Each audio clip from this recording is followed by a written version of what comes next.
Garuda Express, an international courier service.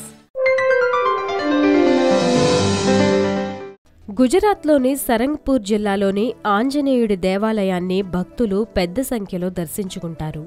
అయితే ఆ ఆలయానికి ఓ ప్రత్యేకత ఉంది. ఇక్కడ ఉండే హనుమంతుడి విగ్రహం చాలా ప్రత్యేకమైంది. భక్తులు తన నోట్లో వేసిన కొబ్బరికాయలను ముక్కలుగా చేసి ఆశీర్వదిస్తుంది. దేవాలయం వెలుపల ఏర్పాటు చేసిన ఈ విగ్రహం సందర్శకులను విశేషంగా ఆకర్షిస్తోంది. ఈ ఆంజనేయుడు నోటిలో వేసిన కొబ్బరికాయ 2 ముక్కలై విగ్రహం చేతుల్లోకి వస్తుంది. ఇదేం సాధ్యం? ఇందులో రహస్యం ఏంటనే సందేహం ప్రతి ఒక్కరికి కలుగుతుంది. హిందూ దేవాలయాల్లో కొబ్బరికాయను కొట్టడం సాంప్రదాయంగా పాటిస్తారు. ఎందుకంటే దీని వల్ల మంచు ఒరుగుతుందనేది ప్రజల భావన. సంప్రదాయం ఆలయాల్లో కొనసాగుతున్నా శుభ్రతపై మాత్రం తీవ్ర ప్రభావం చూపుతుంది.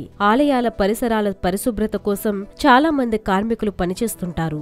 ఇలాంటి ఇబ్బందులు అధిగమించడానికి సరంగ్పూర్ దేవాలయ కమిటీకి ఓ ఐడియా వచ్చింది. కొబ్బరికాయలను పగలగొట్టే యంత్రాన్ని కొనుగోలు చేసి ఆలయం బయట ప్రత్యేకంగా హనుమంతుడి విగ్రహంలో ఏర్పాటు చేశారు. కాబట్టి భక్తులు నోట్లో కొబ్బరికాయలు వేస్తే లోపల ఉండే యంత్రం రెండుగా విడగొడుతుంది. విడిపోయిన భాగాలు విగ్రహం చేతిలో నుంచి బయటకు వస్తాయి. గతేడాది ఈ విగ్రహాన్ని ప్రతిష్ఠించారు. దీన్ని దర్శించుకోవడానికి భక్తులు తండోపతండాలుగా వస్తున్నారు.